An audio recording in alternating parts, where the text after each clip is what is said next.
नमस्कार साथियों, मैं कुशाल सोलंकी हिंदी व्याकरण कक्षा में आप सभी का हार्दिक अभिनंदन करता हूं। आज हम पढ़ रहे हैं हिंदी व्याकरण में शब्द निर्माण में दूसरा टॉपिक समास। ठीक है, आपका समय नहीं लेते हुए चलते हैं समास पर और बात करते हैं समास के बारे में। क्या होता है समास, क्या इसमें हमें परिवर्तन देखने को मिलेगा। ठीक है दोस्तों, तो आते हैं हमारे समास पर। देखिए, सबसे पहले हम बात करते हैं शब्द निर्माण। शब्द निर्माण में आप लोगों को बताया था कि शब्द निर्माण हमारे तीन तरह से, ठीक है, संधि से, समास से और उपसर्ग प्रत्यय से। ठीक है, तो यहां पर दोस्तों अगर मैं बात करूं कि हमने संधि जो है इससे पूर्व की कक्षाओं में हमने पूरी की। आज हम बात हमारी हो रही है समास की और फिर उसके बाद में बात होगी हमारी उपसर्ग और प्रत्यय की। शब्द के निर्माण में हमारे समास जो है वो महत्वपूर्ण भूमिका निभाते हैं। अब समास किस प्रकार भूमिका निभाते हैं ये मैं आपको अभी समझाऊंगा। पहले हम बात करते हैं इसकी परिभाषा की। ठीक है, परिभाषा क्या कहती है? समास की परिभाषा ये कहती है कि जब दो या दो से अधिक पदों को आपस में मिलाया जाता है। ठीक है, दो से अधिक पद हो सकते हैं, दो पद हो सकते हैं, जब उनको आपस में मिलाया जाता है तब हम उसको कहते हैं समास। ठीक है, देखिए अगर हम बात करें तो समास का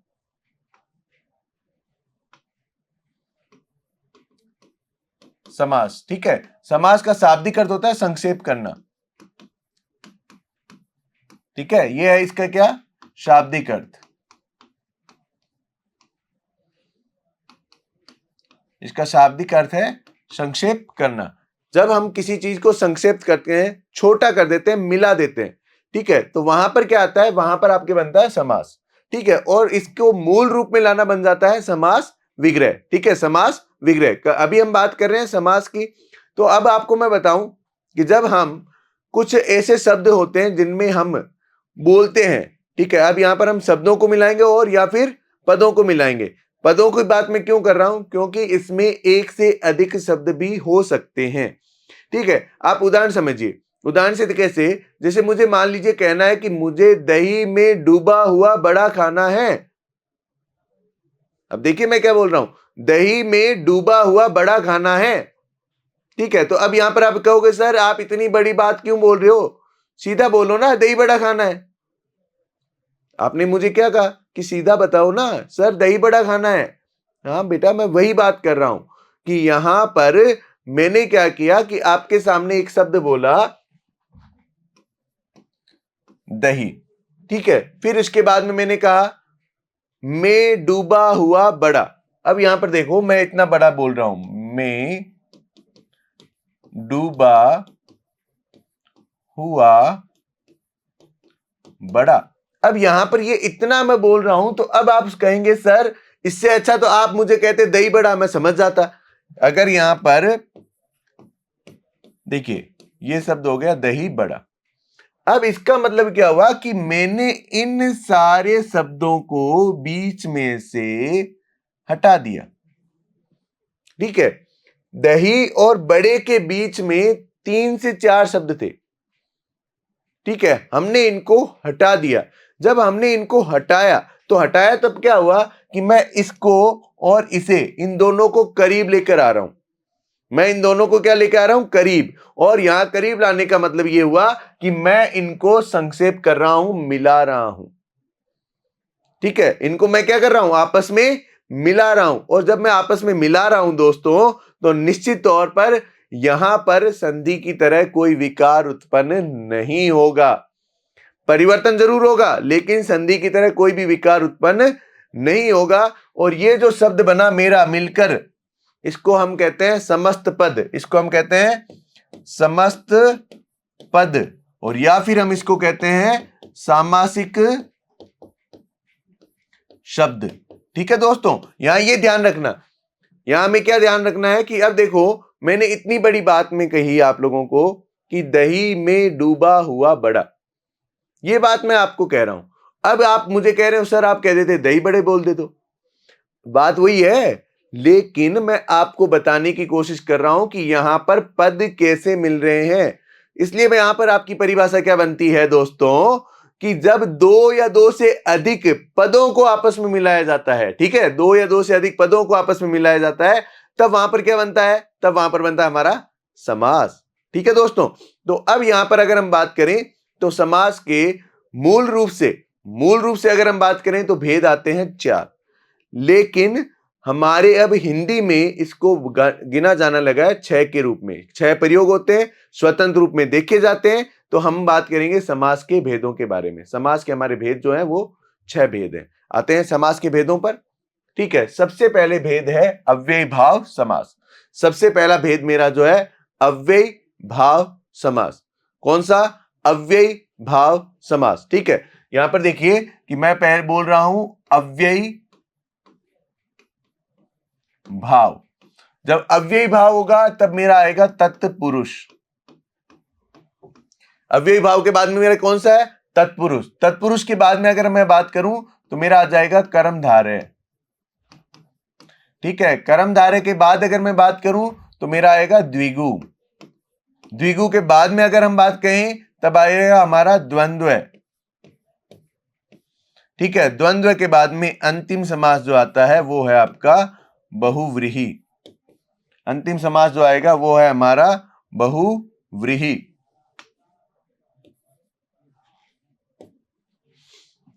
ये है हमारे 6 समास। ठीक है, इन 6 समास में क्या क्या हो रहा है ये आपको मैं अभी बताने जा रहा हूं कि इन 6 समास में क्या हो रहा है। ठीक है, 6 समास में आप लोगों को सबसे पहले अगर मैं बात करूं तो ये जो मैंने विभाजन लिखा है ये है पद के आधार पर। पद का मतलब ये हो गया कि कौन से पद को इंपॉर्टेंट दे रहा हूं मैं। ठीक है, कौन से पद को इंपॉर्टेंट दे रहा हूं। देखिए दोस्तों, जैसा आप लोगों को मैंने संधि में बताया वैसा यहां पर भी बता रहा हूं। ठीक है, संधि में आप लोगों को बताया मैंने एलएचएस और आरएचएस। ठीक है, तो वही वापस यहां पर होगा। अब यहां पर देखिए, यहां मैं लिखूंगा इस तरफ पूर्व पद और इस तरफ लिखूंगा मैं उत्तर पद। पद क्या होता है? पद क्या होता है ये आप समझिए कि अगर कोई, यहां पर ध्यान दीजिए, शब्द लिखा मैंने कमल। ठीक है, और एक नीचे वाक्य लिखा मैंने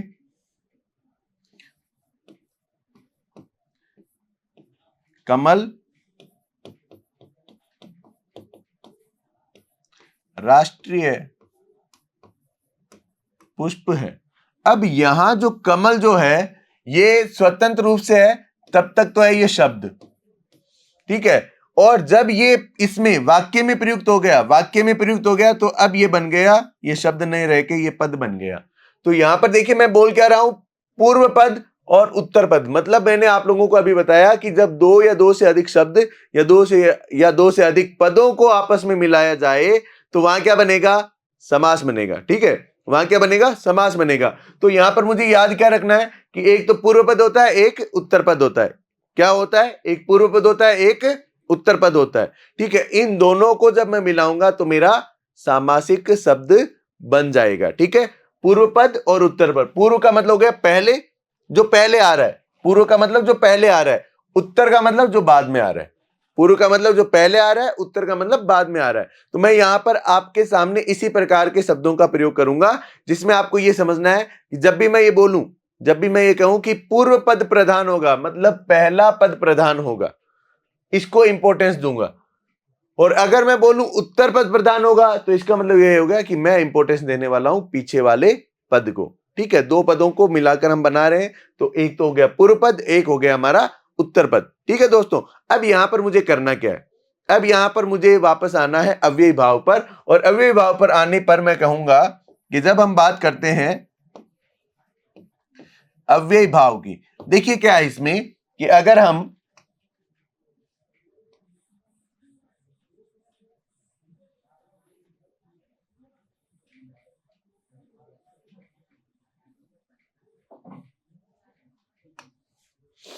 अव्ययी भाव, अब इस शब्द को समझिए कि इस शब्द में इधर यहां लिखा हुआ है, इधर यहां लिखा हुआ है व्यय और इधर लिखा हुआ है ई। ठीक है, मतलब इसका अर्थ यह हुआ कि जो शब्द किसी भी प्रकार से परिवर्तित नहीं हो। व्यय का अर्थ होता है खर्च करना, यहां पर हम खर्च नहीं कर रहे। व्यय का अर्थ होता है खर्च करना, लेकिन हम यहां पर खर्च नहीं कर रहे। हम क्या कर रहे हैं? जो नहीं बदले। ठीक है, जो नहीं बदले, किसके अनुसार नहीं बदले? लिंग, वचन और काल का जिस पर प्रभाव नहीं पड़े उसको हम कहते हैं अव्यय शब्द। उसको हम क्या कहते हैं? अव्यय शब्द। और उस समास से बनने वाले जो हमारे उस समास से अव्यय पद से बनने वाला समास होगा वो हमारा बन जाएगा अव्ययी भाव समास। ठीक है दोस्तों, तो यहां पर वापस आप लोगों के सामने जो है मैं लेके आ रहा हूं कि हमारे इन 6 भेदों में सबसे पहला भेद हमारा कौन सा है। ठीक है, सबसे पहला भेद हमारा अव्ययी भाव समास। चलते हैं अव्ययी भाव समास पर। अव्ययी भाव समास हमारा क्या क्या कहता है, कैसे इसमें उदाहरण करने हैं और क्या हमें इसमें समझने की जरूरत है। ठीक है, अव्ययी भाव। ठीक है, वापस आपको बता दूं, शब्द पर आना है सबसे पहले अ, व्यय और ई। ठीक है, व्यय का अर्थ होता है बदलना या खर्च होना, बदलना या खर्च होना। ठीक है, लेकिन जब इसके साथ में ये उपसर्ग जुड़ा है, उपसर्ग जुड़ा है, तो ये क्या बन गया? नहीं के रूप में अर्थ दे रहा है। ठीक है, और ई का अर्थ जो आ रहा है वो आ गया आपके वाला या फिर वाली, बदलने वाला अथवा वाली। ठीक है, तो यहां पर अव्यय। अब इसमें आपको देखिए क्या क्या होगा। इसमें अगर मैं कहूं तो आप लोगों को यह ध्यान में रखना है कि प्रथम पद या पूर्व पद प्रधान। इंपॉर्टेंस किसको दूंगा मैं? प्रथम पद को, पूर्व पद को। ठीक है, ये लीजिए। फिर इसके बाद में अगर मैं बात करूं तो इसमें प्रथम पद प्रधान होगा। फिर अगर इसमें बात करूं तो संज्ञा शब्द का दोहरान हो सकता है। पहचान बता रहा हूं दोस्तों। फिर इसके बाद में अगर मैं बात करूं, संज्ञा शब्द का दोहरान हो गया। फिर इसके बाद में बात करूं, अव्यय शब्द आ जाएगा, अव्यय शब्द आएगा। फिर अगर मैं बात करूं क्रिया विशेषण, क्रिया विशेषण शब्द होंगे, उनका दोहरान। ठीक है, और अगर मैं बात करूं तो यहां पर पीछे की तरफ भी। ठीक है, तो हम मैं कह सकता हूं कि उत्तर पद में अव्यय शब्द। अब यहां पर आपको ध्यान देने योग्य बात यह है कि इन सबको मिलाकर ही हमारा अव्ययी भाव समास बन जाता है। ठीक है, जिस समास में पहला पद अव्यय हो अथवा जिस समास में पहला पद अव्यय हो अथवा अगर हम बात करें तो फिर हमारे उसमें संज्ञा शब्द का दोहरान हो जाएगा, या फिर अगर हम बात करें उपसर्ग से युक्त होगा। ठीक है, उपसर्ग से युक्त होगा। ये लीजिए, उपसर्ग युक्त मतलब उपसर्ग से भी बन सकते हैं। अब इतने आप लोगों को जो है इस की पॉइंट्स को याद रखना है कि अगर मेरे इस समास में मुझे अव्यय शब्द मिल जाए, संज्ञा शब्द दोहराया जा रहा है, उपसर्ग मिल जाए, और अगर मैं बात करूं तो क्रिया विशेषण शब्द जो है वो भी अगर मिल रहा है, तो निश्चित तौर पर वहां पर मेरा कौन सा है? वहां मेरा अव्ययी भाव समास है। ठीक है, एक उदाहरण देखिए, ये उदाहरण देखिए क्या कह रहा है। जैसे मैं यहां शब्द लिख रहा हूं शक्ति। ठीक है, अब ये शक्ति शब्द जो है ये मेरा क्या है? ये शक्ति शब्द जो है ये मेरा संज्ञा शब्द है। ठीक है, शक्ति शब्द मेरा संज्ञा शब्द है। अब क्या इस शब्द को मैं बहुवचन बना सकता हूं? बताओ, बहुवचन बना सकता हूं या नहीं? बहुवचन बना सकता हूं। हाँ सर, हम बना सकते हैं। क्या बनाएंगे? सर हमने बना दिया शक्तियां। ये देखो बन गया बहुवचन, बन गया ना बहुवचन। शक्तियां बहुवचन हो गया, एक वचन से ज्यादा। ठीक है, लेकिन अब ध्यान रखना कि अगर मैं इस शब्द के साथ में ये अव्यय शब्द है यथा, अगर ये जोड़ दूं तो उसके बाद में किसका बहुवचन रूप नहीं बनेगा, कभी भी नहीं बनेगा। आप एक वचन के साथ यूज करें, द्विवचन के साथ में हमारे जो हिंदी में नहीं होता तो उसमें प्रयोग तो आएगा नहीं। बहुवचन के साथ में मतलब कहने का अर्थ है एक वचन के साथ प्रयोग करें या बहुवचन के साथ में, अब इस शब्द में कोई असर नहीं पड़ेगा। अब ये वाला शब्द ये है, ये क्या कहता है? मैं अव्यय हूं। अगर आपको मेरा दोस्त बनना है तो आपको भी अव्यय होना पड़ेगा। अब देखो इस शब्द ने क्या किया, इसको भी अव्यय बना दिया। ठीक है, फिर अगर हम बात करें संज्ञा शब्द का दोहरान, तो देखिए ये आपके शब्द लिख दिया मैंने घर और घर, ये संज्ञा शब्द है। घर क्या है? संज्ञा शब्द है। यहां पर भी दोहरान हो गया। ठीक है, जैसे यहां लिख दिया मैंने, देखो रातों रात। ठीक है, अब यहां पर भी क्या है? देखो रात और रात, संज्ञा शब्द का दोहरान हो गया ना, संज्ञा शब्द का दोहरान। फिर अगर मैंने आपको बताया कि उपसर्ग से जुड़ा हुआ, अब देखो यहां पर आ गया उपसर्ग और ये पीछे मैंने शब्द लिख दिया आजन्म। ठीक है, तो ये भी मेरा क्या हुआ, ये भी मेरा क्या हुआ, ये मेरा हुआ अव्ययी भाव समास। फिर अगर मैं बात करूं कि अगर आपने सर कहा था क्रिया विशेषण, तो देखिए क्रिया विशेषण, अगर मैं शब्द लिख दूं धीरे धीरे, ये क्रिया विशेषण हो गया। तो कहने का अर्थ यह है कि आपको ऐसे समस्त उदाहरणों के माध्यम से इस बात को दिमाग में रखना है कि अव्ययी भाव समास में आपके उपसर्ग से बनने वाले शब्द हो सकते हैं, अव्यय वाला शब्द हो सकता है, संज्ञा शब्द का दोहराया जा सकता है, ठीक है, और क्रिया विशेषण शब्द भी हो सकते हैं। अगर यहां पर ऐसा कुछ भी है तो वो हमारा होगा अव्ययी भाव समास। ठीक है दोस्तों, तो देखिए यहां अगर हम बात करें आपके सामने, इस पूरी परिभाषा में आप लोगों ने देखा होगा कि मैंने इन सब के बारे में बता दिया। अब हमें करना क्या है, अब हमें करना है उदाहरण। ठीक है, आते हैं उदाहरणों पर। उदाहरण देखिए क्या लिखा हुआ है, उदाहरण लिखा हुआ है सामासिक पद में हमारा, देखिए अत्यधिक, अत्यधिक शब्द लिखा हुआ है। अब इस अत्यधिक में शब्द देखिए हमें क्या बनाना है, इसका विग्रह करना है। जब हम इसको मूल रूप में लाते हैं इसको कहते हैं विग्रह करना। अत्यधिक मतलब इसमें आ जाएगा अधिक से भी अधिक, अधिक से भी अधिक जो होता है उसको हम क्या कहते हैं, अत्यधिक। अधिक से भी अधिक जो होता है उसको हम क्या कहते हैं, अत्यधिक। तो यहां पर शब्द बन गए मेरा अत्यधिक। ठीक है, फिर इसके बाद देखिए अत्याधुनिक, अत्याधुनिक, तो शब्द जो है वो मेरा क्या है, अति आधुनिक। अति आधुनिक शब्द मेरा क्या है, अति आधुनिक। तो यहां पर क्या हो जाएगा, आधुनिक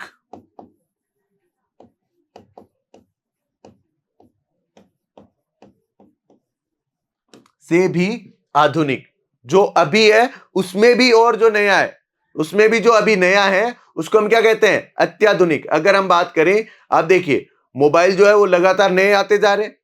ठीक है, आप अभी एक मोबाइल लेके आए, सर अभी मैं जो है ये मोबाइल लेके आया हूं। हाँ आप लेकर आए, लेकिन जस्ट कुछ दिनों बाद ही उसका एक और नया वर्जन आ गया। तो वो नया वर्जन जो है वो क्या हो गया, अत्याधिक। ठीक है, और अत्यधिक, और उसमें अगर हम बात करें अति आधुनिक, अत्याधुनिक वो हो गया, मतलब उसमें जो फीचर्स थे उससे भी और एक्स्ट्रा फीचर्स उसमें डाल दिए, है ना, जिसमें एक्स्ट्रा फीचर्स आ गए, हम उसको क्या कहते हैं, अत्याधुनिक है ये, मतलब आधुनिक से भी आधुनिक है। ठीक है दोस्तों, तो अब यहां पर देखिए, यहां पर आपको ये जो है अव्ययी भाव के हम उदाहरणों पर और चलते हैं। हमारे और उदाहरण हमें क्या कह रहे हैं वो भी हमें समझने जरूरी है। देखिए उदाहरण और हमें क्या कह रहे हैं, यथा योग्य। ठीक है, यथा योग्य शब्द है, इसका देखो विग्रह क्या बनेगा, इसका विग्रह बनेगा योग्यता के अनुसार। यथा योग्य, योग्यता के अनुसार। सर मैंने यथा योग्य परीक्षा में मेहनत की, तो इसका मतलब क्या हुआ, योग्यता के अनुसार, मेरी जितनी योग्यता थी उतनी मैंने मेहनत कर ली। बात आई ना। अब इस बात को चाहे लड़का बोले लड़की बोले कोई परिवर्तन नहीं होगा, एक वचन हो या फिर बहुवचन हो। ठीक है, स्त्रीलिंग हो पुल्लिंग हो, एक वचन हो बहुवचन हो, कोई भी परिवर्तन इस शब्द में नहीं होगा, इस शब्द में नहीं होगा। तो ये हमारा क्या बन जाएगा, ये बन जाएगा अव्ययी शब्द, और इससे बनने वाला हमारा क्या बन जाएगा, अव्ययी भाव समास। ठीक है, यहां पर ये हो गया मेरा सामासिक पद। आते हैं देखिए सालों साल। अब देखो साल जो है वो क्या है, संज्ञा शब्द है, इसको क्या किया गया, दोहराया गया। तो देखिए क्या बन गया, साल के बाद साल, मतलब हर सालों की बात करें, लगातार साल के बाद साल जो आ रहे हैं तो उसमें भी हमारा क्या हो रहा है, सालों साल। फिर इसके बाद देखो मरणोपरांत, मरणोपरांत। अब यहां पर देखिए आगे आपके आ गया क्या शब्द, और पीछे जो शब्द है ये आपका कौन सा काम कर रहा है, ये काम कर रहा है किसका, अव्यय का। किसका काम कर रहा है, अव्यय का। तो अव्यय का शब्द यहां पर देखो आ गया क्या, मरण, मरण मतलब मृत्यु, उपरांत मतलब बाद, मरण के उपरांत या बाद, मरने के बाद, मरण के बाद जो है, मरणोपरांत मतलब मरण के बाद। ठीक है, फिर यहां देखिए कोई ना कोई, कोई न कोई, यहां पर अब इसको देखिए, यहां पर हमें क्या करना है, अब यहां पर हमें इसको सामासिक पद को वापस बनाना है, विग्रह करना है। ठीक है, तो यहां पर आ जाएगा कोई न कोई जरूर। ठीक है, कोई के बाद कोई नहीं, कोई न कोई है जरूर, जरूर शब्द इसमें जुड़ जाएगा। ठीक है दोस्तों, अब यहां पर ये हो गया हमारे इस अव्ययी भाव में उदाहरण। और उदाहरण भी देखिए, और उदाहरण हमें क्या कहना चाह रहे हैं उनको भी समझना जरूरी है। समझिए, देखिए उदाहरणों में, भर पेट, मैंने आज भर पेट हलवा खाया, कहते हैं ना भर पेट। अब भर पेट क्या है? भर पेट का मतलब हो गया यहां पर आपका अव्ययी भाव समास का प्रयोग किया गया है।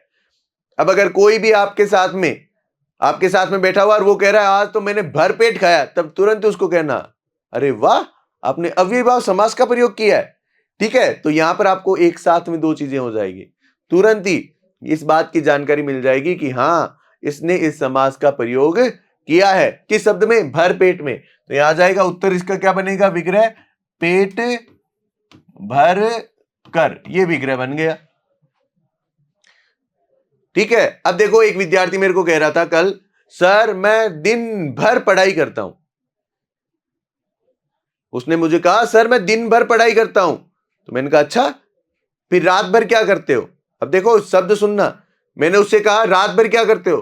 तो उसने कहा सर मैं सोता हूं। उसने मुझे क्या कहा? सर मैं सोता हूं।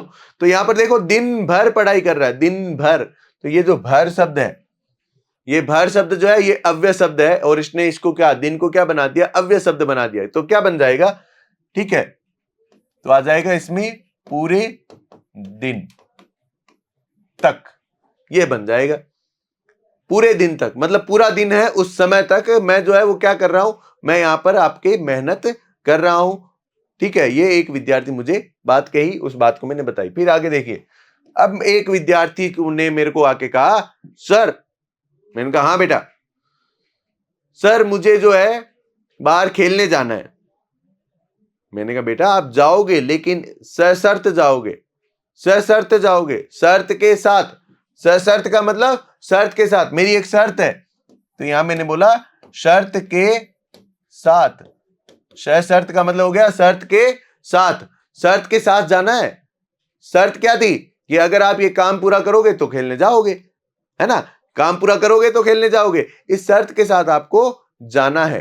ठीक है, तो यहां पर अगर हम बात करें तो अव्ययी भाव में आप लोगों को फिर से मैं समझा दूं कि हमें सबसे पहले ये ध्यान देना है कि इसमें पहला पद प्रधान है या दूसरा पद प्रधान है, मतलब किसको महत्ता दी गई है, यहां पर इंपॉर्टेंस किसको दी गई है, महत्व किसका है आगे वाले पद का। क्योंकि इस पद की वजह से पूरा का पूरा जो पद है वो अव्यय बन जाता है, उसकी वैल्यूशन जो है लिंग वचन और काल के अनुसार नहीं रहती। इस वजह से यहां पर बनता है हमारा अव्ययी भाव समास। ठीक है दोस्तों, अब अगर हम बात करें इस समास का समापन होता है यहां।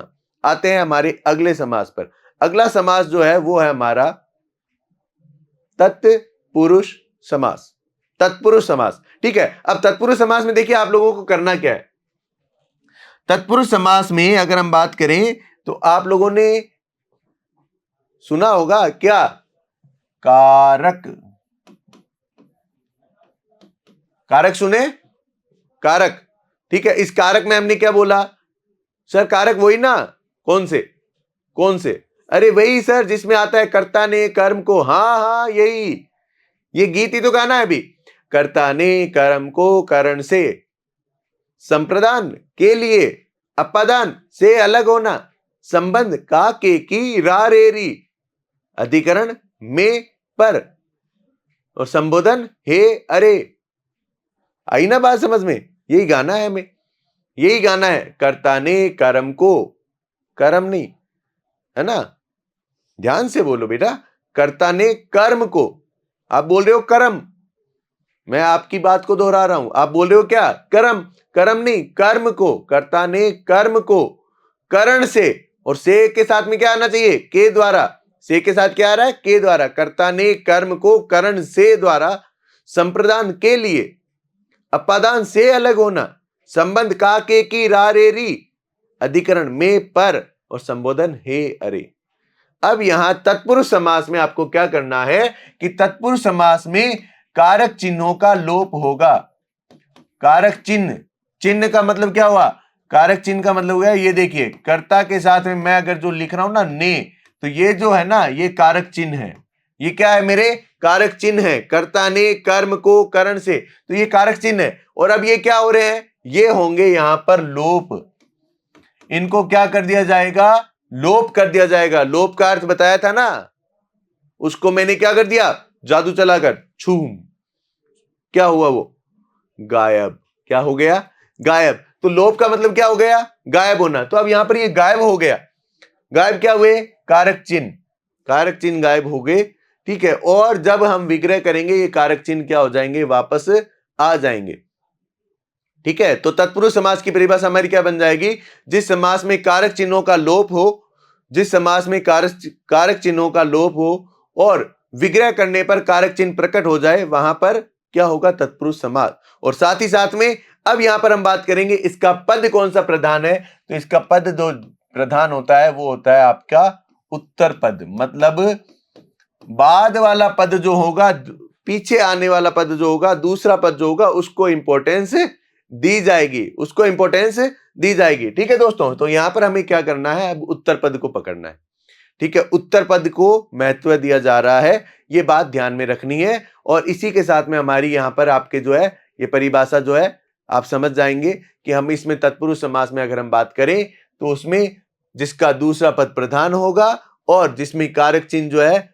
वो लोप होंगे, और कारक चिन्ह लोप होंगे और विग्रह करने पर प्रकट हो जाएंगे। और इन कारक चिन्हों में मैं अगर आपको बताऊं तो कारक चिन्ह में अगर हम बात करें तो हमारा पहला,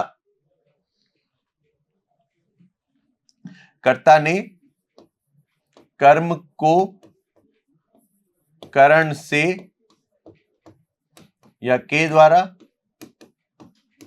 ठीक है। फिर उसके बाद में संप्रदान, फिर अपादान, संबंध और अधिकरण,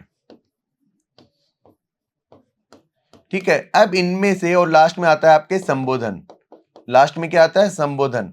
तो अब इसमें से मुझे करना क्या है? पहले को और अंतिम को छोड़कर ये 6 के 6 जो हैं ये आएंगे मुझे तत्पुरुष में, और इसी की वजह से तत्पुरुष समास के हमारे भेद बनेंगे 6 हमारे भेद बनेंगे तत्पुरुष समास के, ठीक है। तो यहां पर देखिए सबसे पहले अगर हम बात करें कर्म तत्पुरुष का उदाहरण आपके सामने है, क्या आएगा इसमें?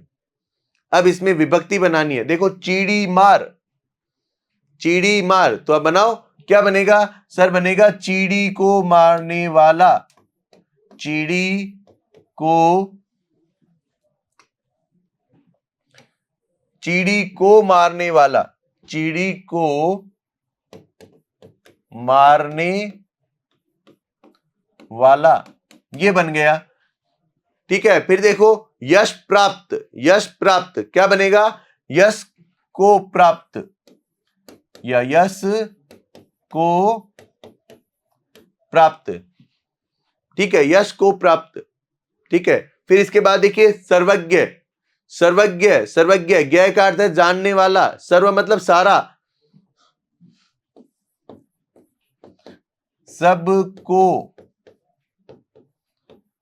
जानने वाला क्या होगा? सर्वज्ञ। सबको जानने वाला क्या होगा? सर्वज्ञ। फिर आते हैं हमारे अन्य उदाहरणों पर। देखिए अन्य उदाहरण हमारे क्या कह रहे हैं? अकाल पीड़ित, कौन आ गया? करण तत्पुरुष। कौन आ गया? करण तत्पुरुष। मतलब इसमें क्या आएगा? से या के द्वारा, से या के द्वारा, ठीक है। अकाल पीड़ित, अकाल से पीड़ित, अकाल से पीड़ित। फिर देखिए आनंद में, आनंद में, तो बनेगा क्या? आनंद से मैं, आनंद में नहीं होगा, आनंद से मैं, आनंद से डूबा हुआ, आनंद से भरा हुआ, मैं का अर्थ भरा हुआ, आनंद से भरा हुआ। और हम बोलते क्या है? आनंद में डूबा हुआ, डूबा हुआ नहीं है वो, आनंद से भरा हुआ होगा, ठीक है। तो यहां पर क्या आएगा? के या करण तत्पुरुष से या के द्वारा। फिर देखिए दुख भरी, मैं उसकी दुख भरी दास्तान सुनकर हंसने लगा उसने मुझे ऐसी अपनी दास्तान सुनाई, मैं हंसने लग गया। दास्तान कैसी थी? दुख भरी, अरे मुझे ये हो गया, वो हो गया, मुझे हंसी आ गई, ये दुख भरी। तो दुख भरी मतलब दुख से भरी हुई। आ रहा है विग्रह करने पर, आ रहा है ना विग्रह, करण करने पर। करण में क्या होता है, से या के द्वारा, से या के द्वारा विग्रह करने पर आएगा। ठीक है, आगे हम बढ़ते हैं हमारे अगले उदाहरण, संप्रदान। ठीक है, संप्रदान की अगर हम बात करें तो आप ये देखिए, एक बहुत अच्छा शब्द आता है। अगर हम बात करें, आपकी मम्मी जो है वो आपका खाना कहां बनाती है, किचन में। एकदम सही उत्तर दे रहे हो, लेकिन किचन को हिंदी में क्या कहते हैं हम, वो भी तो सुना होगा। हाँ क्या, बताओ। हाँ सर, रसोई घर कहते हैं। क्या कहते हैं, रसोई घर, रसोई घर कहते हैं ना। तो अब देखो क्या बन रहा है, रसोई के लिए घर। अब यहां पर ये हमेशा ध्यान रखना, रसोई घर मतलब रसोई के लिए घर। रसोई, अब रसोई को समझो, जहां पर रस से संबंधित कार्य होता है। रस का मतलब यहां पर क्या है, भोजन। भोजन से संबंधित कार्य जहां पर किया जाए, वहां पर उसको हम क्या कहते हैं, रसोई घर। अब इसी तरह से अगर आपके एक शब्द और आता है, स्नान घर, तो स्नान के लिए घर, स्नान के लिए घर। तो अब यहां पर देखिए क्या बनेगा, बनाओ आवेदन पत्र। तो आवेदन पत्र का मतलब क्या बनेगा, आवेदन के लिए पत्र, आवेदन के लिए पत्र। कर्ण फूल, कर्ण किसको कहते हैं, कानों को। कर्ण किसको कहते हैं, कानों को। कर्ण फूल का, हाँ उत्तर सही दिया आपने, कानों के लिए फूल। ये लो,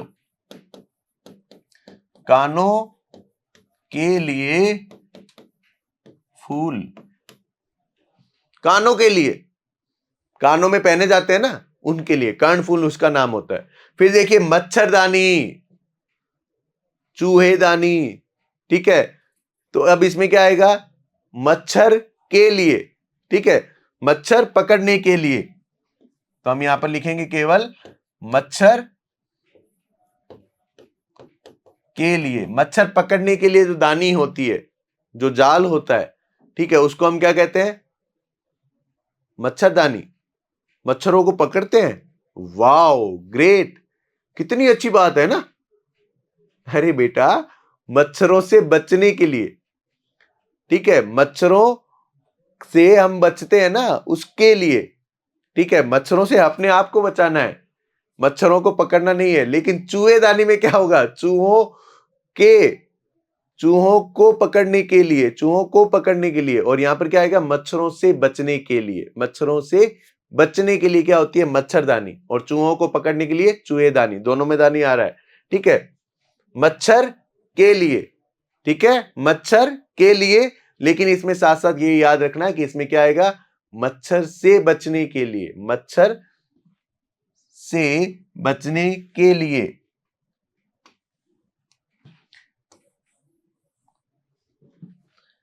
मैंने आप लोगों को थोड़ा सा कंफ्यूज किया, आपने वही मान लिया।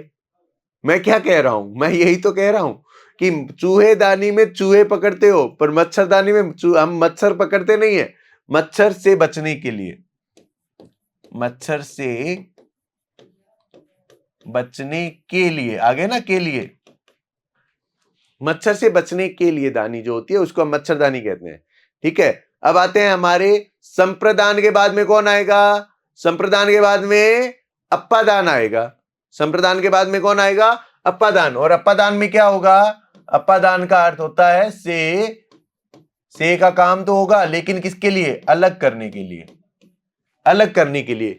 जैसे पेड़ से पत्ता गिरता है तो अब वो वापस थोड़ी लगेगा, टूट कर गिर गया, टूट कर गिर गया तो पेड़ से क्या हो गया, अलग हो गया। ठीक है, धनुष से बाण निकले तो धनुष जो है वो तो हाथ में रहा, लेकिन बाण जो है वो निकल गए। ठीक है, अगर फिर मैं बात करूं वाणी से, जीभ से वाणी निकली, शब्द निकले, अब शब्द जो है वो निकल गए, तो अब वो निकल गए तो वो क्या हो गए, निकल ही गए ना, वापस थोड़ी आएंगे। तो जहां पर अलग होने का भाव हो वहां होगा हमारा से। ठीक है, अब यहां पर देखिए त्रुटिहीन, जलोत्पन्न, देश निष्कासन। ठीक है,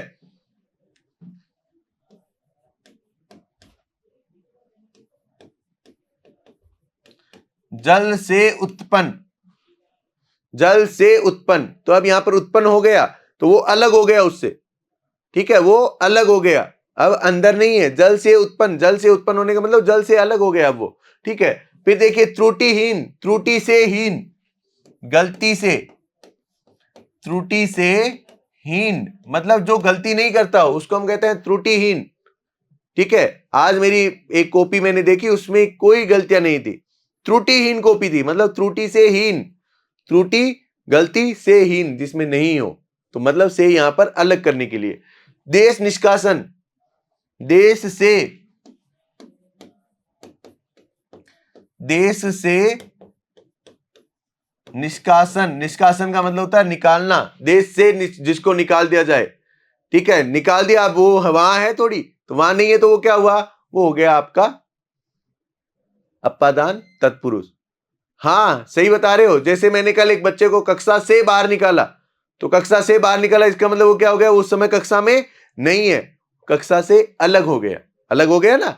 तो अब यहां पर देखते हैं आगे हमारा है संबंध, आगे अब हमारी किसकी बात करेंगे, संबंध की बात हम करेंगे। संबंध देखिए क्या कहता है, संबंध ये कहता है जिसमें का, के, की, अगर ऐसे शब्द आएंगे विग्रह करने पे, ठीक है, गो हत्या, गाय की हत्या, गो की हत्या या गाय की हत्या, ठीक है। अब यहां पर देखिए थोड़ा सा आपके लिए एक छोटा सा मनोरंजन के लिए अगर मैं कहूं तो एक आपके लिए ट्विस्ट है। क्या है ट्विस्ट, ट्विस्ट ये है कि मैंने अब वहां पर लिखा है समास विग्रह लिखा है, आपको सामासिक शब्द बनाना है, ठीक है। और हमारा सामासिक शब्द देखिए क्या बनेगा, देखिए क्या कह रहा है ये, ग्राम का उत्थान, ग्राम का उत्थान। तो अब यहां पर करना क्या है कि ग्राम शब्द जो है इसके साथ में आके जुड़ जाएगा उत्थान, ठीक है। और उत्थान अगर जुड़ेगा तो देखो सीधी सी बात है, संधि यहां पर हमें करनी भी है, क्यों, क्योंकि अ और उ मिल रहे हैं, तो शब्द क्या आ जाएगा, ग्रामो,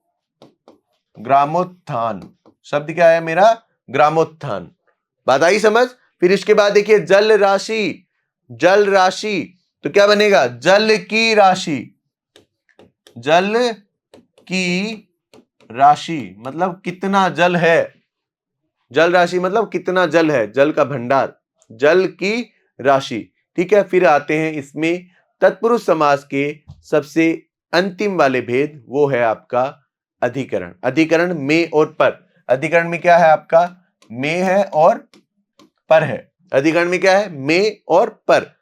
जैसे एक शब्द आता है घुड़सवार, एक शब्द आया आपके घुड़सवार, ठीक है। अब सवार आया तो इसमें क्या बनेगा, घोड़े पर सवार, घोड़े पर सवार, घुड़सवार घोड़े पर सवार, ठीक है। तो अब यहां पर देखिए, यहां पर हमारा विग्रह करने पर क्या आएगा, पर आएगा, ठीक है। देखिए आत्म केंद्रित, आत्म पर केंद्रित, आत्म मतलब खुद पर, अपने आप पर, आत्म केंद्रित, आत्म पर केंद्रित, ठीक है। अब वापस वैसे ही आपको जैसे मैंने बताया था, अब आप लोगों को उस समास विग्रह में से क्या बनाना है, शब्द बनाना है। क्या बनेगा देखिए, कर्तव्य में निष्ठ, तो में हटा दो, सीधा बना दो, ये बना दिया सर, कर्तव्य, और इसके साथ में जोड़ दिया मैंने निष्ठ, कर्तव्य निष्ठ। अब देखिए काव्य निपुण, काव्य पर निपुण नहीं होगा, काव्य में निपुण,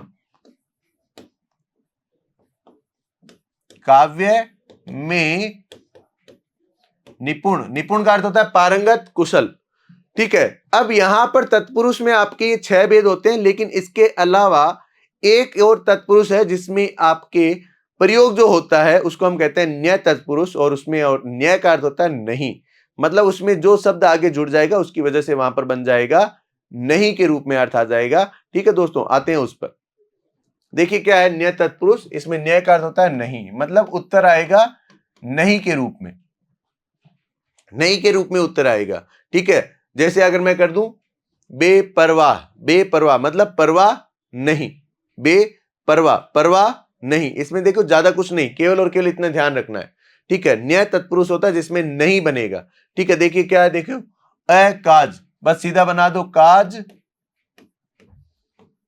नहीं, लावारिस कर दो, वारिस नहीं, और फिर बेपरवाह, ये लो, परवाह नहीं।